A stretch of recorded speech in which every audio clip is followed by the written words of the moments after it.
This is turkey chops. I wish I could say that we eat these because they're healthy and there's a better alternative to pork, but in reality, we eat them because they are slamming.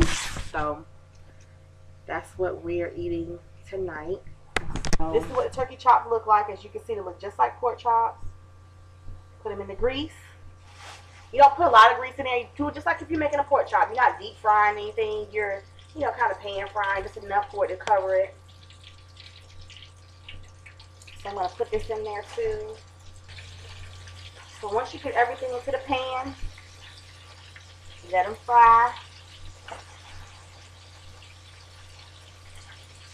And you want to make sure, because this is turkey, you don't want it to dry out. So you're only going to flip it once. So let it brown on one side. And then once it gets brown, then you will flip it to the other side. And so we're going to let that cook for a little while. I've already fried one batch. And I'm going to put in the second batch. So I'm going to put my second batch of turkey chops in. That grease should be rumbling. If it's not, then you need to hold off and wait for it to heat back up before you put it in there. Otherwise, it'll just sit there and just absorb grease. And you don't want that. So you put the turkey chops in there.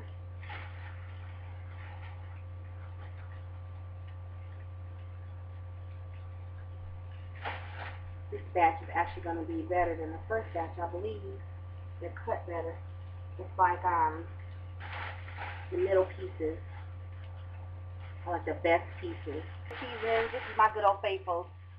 Lawry's garlic salt, the bomb. I don't care if they run out of them. If they run out, I go out and I find it somewhere else. But most of the time I'll buy like a bigger one, or I'll buy 4 or 5 at a time if they only have this size. And I always keep this on deck. Of course, the Lawry's seasoning salt, that's what I season my turkey chops with. Remember, this is not pork, this is turkey. So with pork, you don't pretty much, you want to be easy on the salt, or either not salt them at all. But with turkey, this is turkey, so you want to make sure you season it. So I use these two together, a little sprinkle of each, and that's how I season my turkey chops too. So I just want to let you guys see that. So I'm taking out my turkey chops, the last batch. I'm turning my heat all the way down to low, because I'm not quite finished with it yet. But at the same time, I don't want it to keep getting hotter. So my turkey chops are nice and golden brown.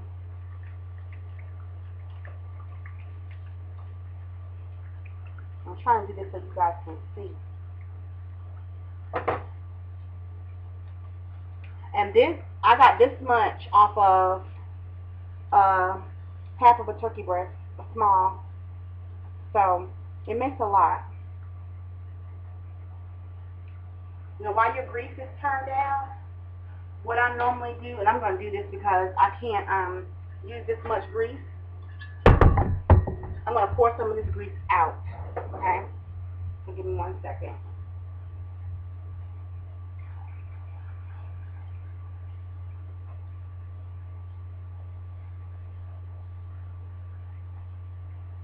So I pour over half of the grease out, and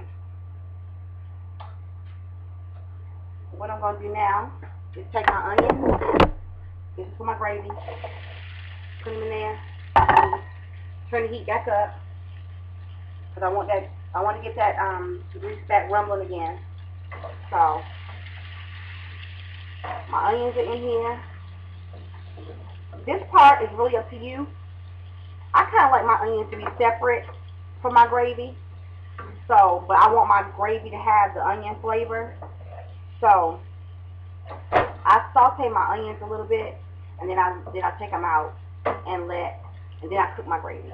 So you're gonna put your onions in, saute those a little bit until they turn brown and get soft. However you like them. Some people like their onions so crunchy. I like mine to be nice and soft and brown, kind of caramelized a little bit. So I can get that done. Then we'll do gravy. Kitchen. This is what else we do in the kitchen. We try on clothes. And Brittany, while I'm trying to cook, she's coming down here asking me how she looks. So she wants to know if the boots look okay with the dress and the blazer. for homecoming this weekend. So when you guys are talking about this video, also let me know whether or not Brittany should wear the boots with the dress. So this is what goes down in Kiki's kitchen. Okay, so my onions are browned and soft. So I'm gonna take them out of the grease. Cause like I said, I don't want my onions in my gravy, but I want the onion flavor in my gravy. So this is just how I do mine. So I'm taking all the onions out. Once you get all the onions out, it's okay if it's a couple of them in there. I just like the majority of them out. So your grease should be nice and hot now. So now I'm going to take my flour. This is the same flour that I season my turkey chops with.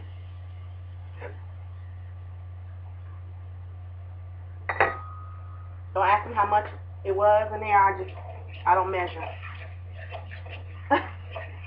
But you want to have enough flour in there until it becomes a paste. I leave all my gunky stuff at the bottom. Some people don't. I do. I think it makes it taste good. So you put a little, and just put enough flour in there so it turns kind of pasty. Because you want a pasty look.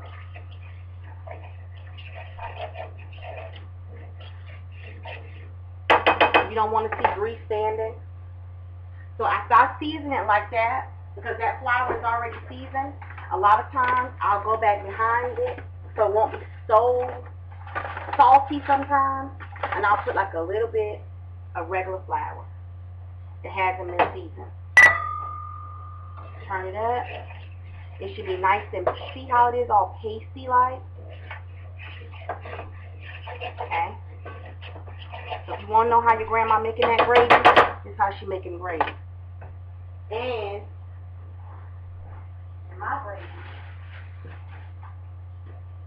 we use milk up in this house. So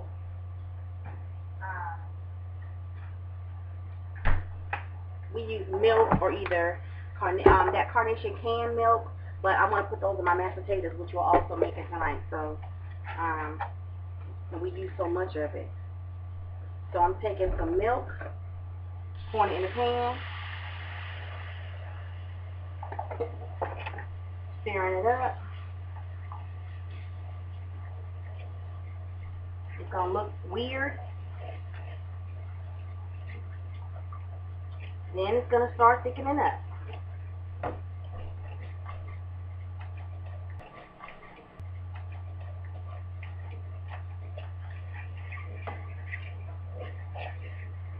See how it's starting to thicken up?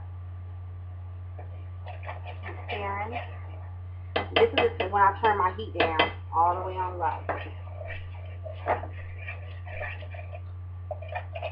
I always taste my gravy. Perfect.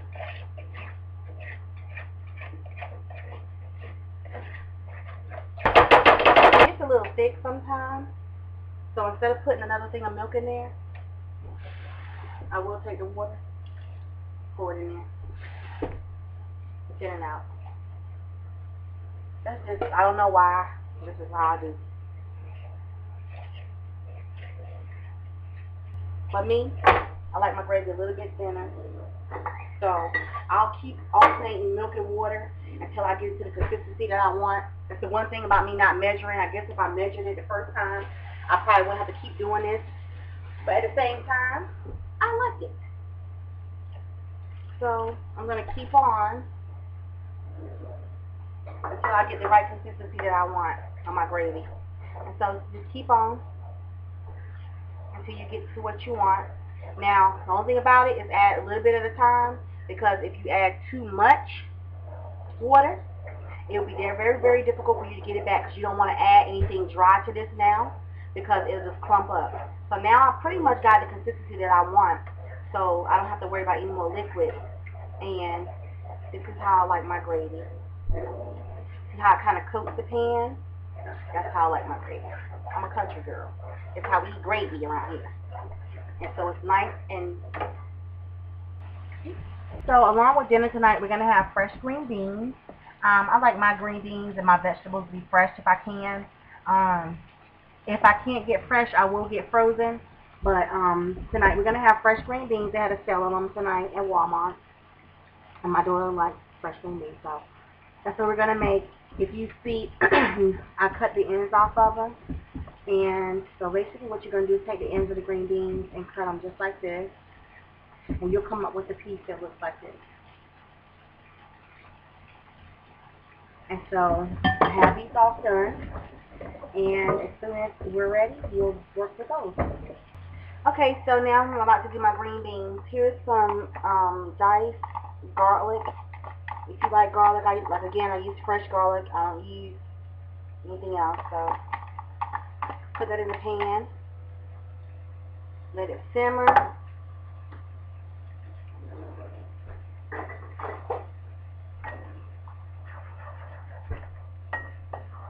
I like to cook my stuff in butter. I'm sorry. They laugh at me. They pick on me. Whatever.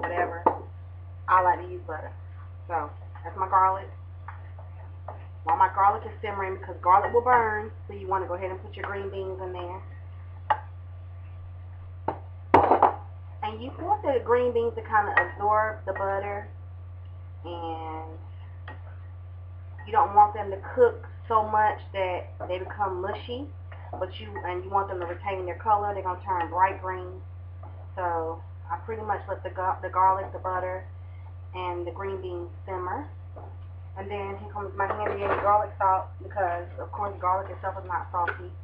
So I sprinkle some garlic salt in there. Stir it around.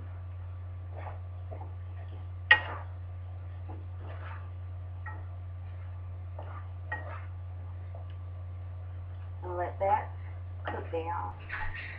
Okay, so this is about the consistency of the green beans. As you can see, the garlic is starting to soften up and brown. Brittany, stop laughing at me.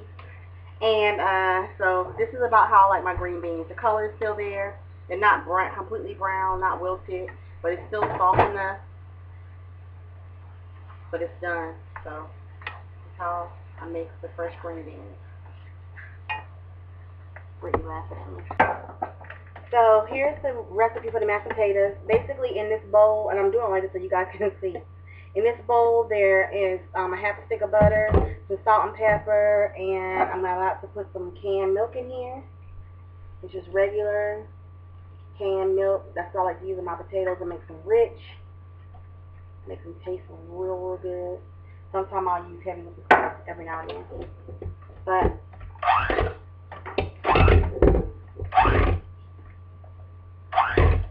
you have to do it like this at first because you're breaking down the potato.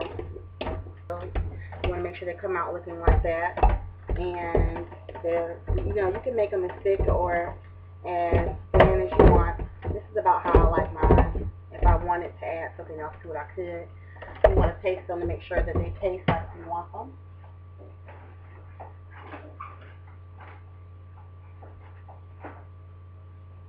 Tastes perfect to me. And that's mashed potatoes.